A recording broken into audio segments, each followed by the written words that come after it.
वापस भेजने से आपको दिक्कत नहीं है, आपको बस दिक्कत यह है कि एसआईआर ठीक से हो। दो चीजें हैं, नहीं हाँ या ना? बिल्कुल मैडम वही बोल रहा हूं। हाँ। इलीगल इमिग्रेंट कोई भी भारत में ना रहे और कोई भी भारत का नागरिक वोट के अधिकार से वंचित नहीं रहना चाहिए। उसके साथ भेदभाव किया जा रहा है। बीएलओ घर पर नहीं जा रहे हैं, खास करके मुस्लिम बाहुल्य क्षेत्रों में। और मैं डेटा के साथ बताने तैयार हूं, अगर किसी को आपत्ति है तो मेरे साथ चले। उत्तर प्रदेश आपने एक शब्द का इस्तेमाल करा, मुस्लिम बाहुल्य क्षेत्रों में, यानी कि आप कह रहे हैं कि जानबूझ के टारगेट घुसपैठियों के नाम पर मुस्लिमों को बनाया जा रहा है? नहीं, घुसपैठियों के नाम पर नहीं, उनका एसआईआर की प्रक्रिया पूरी नहीं की जा रही है। एसआईआर की प्रक्रिया हिंदू के लिए भी वही है, मुस्लिम के लिए भी वही है, ईसाई और सिख के लिए भी वही है। बीएलओ जो हैं हिंदू बाहुल्य क्षेत्रों में जा रहे हैं, मुस्लिम बाहुल्य क्षेत्र में नहीं जा रहे हैं। यह डिस्क्रिमिनेशन नहीं होना चाहिए।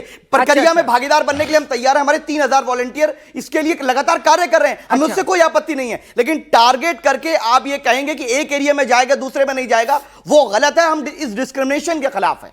अच्छा ठीक है, तो आपको शिकायत प्रोसीजर से है, सिस्टम से है, घुसपैठिया आप भी चाहते हैं कि जाएं देश से बाहर। देखिए, घुसपैठिया कोई पाकिस्तान से आया हो, बांग्लादेश से आया हो, नेपाल से आया हो, कहीं से भी आया हो, उसके लिए हमारे लिए कोई जगह नहीं होनी चाहिए, किसी भी धर्म का हो। क्यों आएगा किसी भी धर्म का हमारे भारत में? पहले हमारे भारत के लोगों को रोजगार मिले, अच्छी सुविधाएं मिले, शिक्षा। हिंदू तो शरणार्थी है ना सर, हिंदू तो शरणार्थी है, वो घुसपैठिया थोड़ी है। पहले हक भारतीयों का है, मेरा मानना है। और किसी भी शरणार्थी को वोटिंग अधिकार नहीं होना चाहिए, मेरा मानना है, चाहे वो हिंदू हो या कोई भी हो, मुसलमान हो चाहे। शिवम, 3 सवाल हैं इनके। भाई, जब से बीजेपी की सरकार आई है घुसपैठिए कम जा रहे हैं। अगर आप कहेंगे तो डेटा पढ़ दूंगी, हजारों में आंकड़ा था यूपीए के कार्यकाल में, बीजेपी में वो 100 मतलब 500 600 1200 ऐसे पहुंच गया। नंबर दूसरी बात, बीएसएफ गृह मंत्रालय के अंदर आता है। भाई, घुसपैठिया अगर घुस रहे हैं तो कहीं ना कहीं नाकामी का ठीकरा केंद्र के ऊपर जाएगा। और तीसरी बात, भाई घुसपैठियों के आड़ में आप अपना वोट बैंक साध रहे हैं। तीनों आरोपों के जवाब दे दीजिए।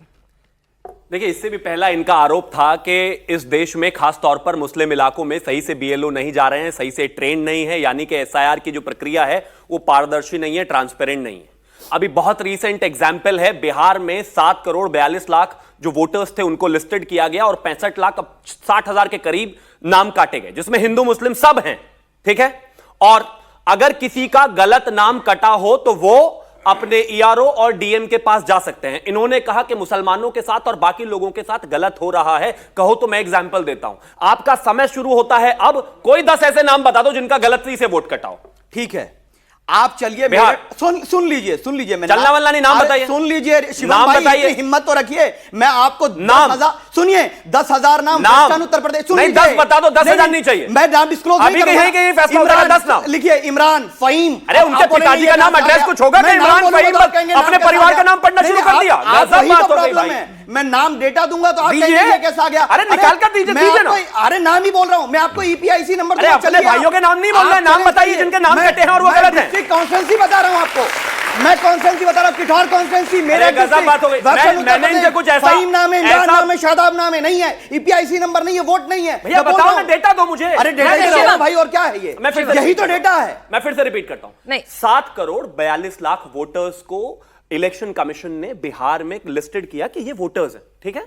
65 लाख 60 हजार वोट कटे, जिस पर इलेक्शन कमीशन ने कहा कि या तो इनका ऑलरेडी कहीं और वोट है, या फिर इनके जो एड्रेस है वो चेंज हो चुका है, या फिर वो माइग्रेट कर चुके हैं, या फिर वो भारतीय नहीं है।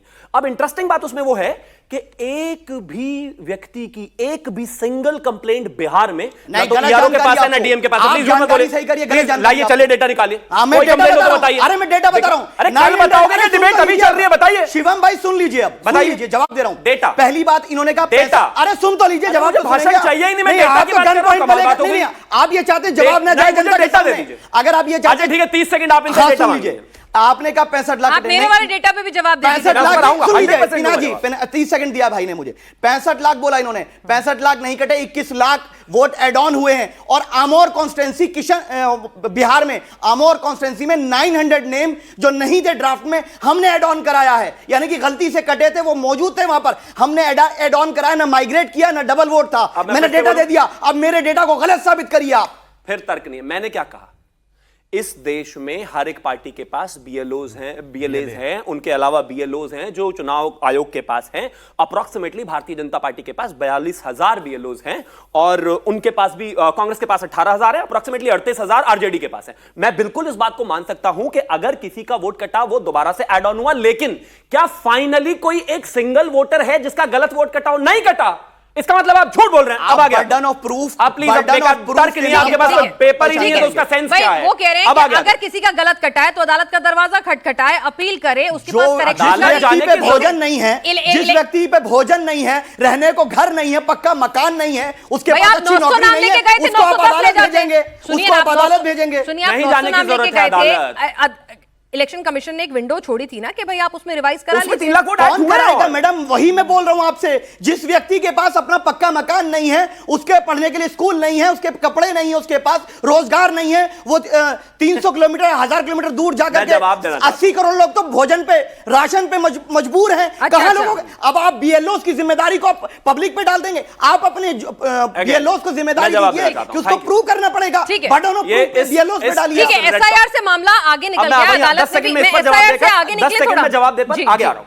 अब इन्होंने कहा लोगों के पास फोन नहीं है, लोगों के पास घर नहीं है, तो बूथ लेवल एजेंट्स जो पार्टियों के हैं वो नहीं है क्या इस देश में? आपके घरों में करेंगे, मतलब बीच में नहीं, आपके बीच में मैं चिल्ला नहीं रहा, आपके बीच में करेंगे। आपने 30 सेकंड मांगे थे, बोलिए। Thank you. बोलिए। मैं सिर्फ एक चीज कहना चाहता हूं, आप सब भी इस देश में इलेक्टोरल पॉलिटिक्स का हिस्सा होते हैं। जब इस देश में चाहे वो विधायक के हों, चाहे वो सांसद के हों, किसी भी तरह के चुनाव हो, हर एक पार्टी का बाशिंदा आपके पास आता है कि नहीं आता है? पर्ची लेकर आता है कि नहीं आता है? अपने लोगों के वोट कौन कटने देगा? और कटा होता तो आप बूथ लेवल एजेंट से लेकर ईआरओ से लेकर डीएम से लेकर कोर्ट तक सब जगह जा सकते थे। अगर एक भी कंप्लेंट नहीं है, विषय साफ है, किसी का भी गलत वोट नहीं कटा है। अब आपके चलिए, अब आप मेरे सवाल का जवाब आप कहते हैं कि भाई एसआईआर इसलिए जरूरी है, घुसपैठियों को भेजना है। बिहार में आपने कितने घुसपैठिए पकड़ लिए? Thank you. अब आ गया था, आपने कहा कि पहली जिम्मेदारी आपकी है। अगर इस देश में घुसपैठिया घुसता है तो सरकार किसकी है? हमारी है।